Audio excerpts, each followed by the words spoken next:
ببینه که گرفتن نمی دگدانای ما برین نه که خاکش پر کردن که ویران نشوه انا اینجا جای امو کوسه و طبق میموندگی و جای خوراک تیار میکردگی اینجا جای کتابا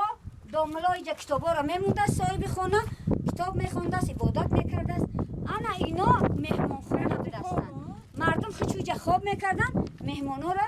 دستین نه ده خانه علاویده ده جو میکردن خواب میکردن در پامیریا اینا رو خوشخانه گفتن انا در بدخشان بالا یعنی در شغنان امی خانه باقی ماندن لیکن به طرزی نو یعنی که اونا دیگه خیلشون مثل این امینا یگان کسی اینا رو دست نکرده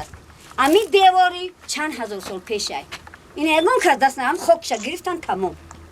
این چیزی خیلی عجیب است خانه اصلی تاجیک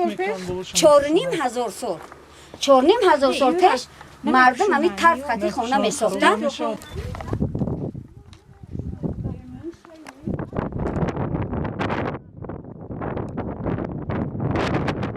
ارده در اینجا می تپیدن اینجا این خیلی دستشون خطی ارده می گیرن این ارده می گیرن و خودش پس شدن می گیرن انا دو جو همین خیلی خنبند داشتن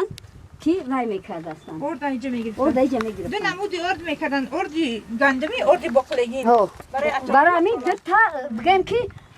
انبارش بگیم یا این اسکلادش بگیم خیلی تو چیزش میگیم روی همین ارکیتکتورش ما تخمین میگیم که همین داملا در بلندی می ایستاده است یا که همون تعلیم دهنده در بالا می ایستاده است در این پایان مردم و اونا را تعلیم میداده است آموزش میگذارد این سینف بله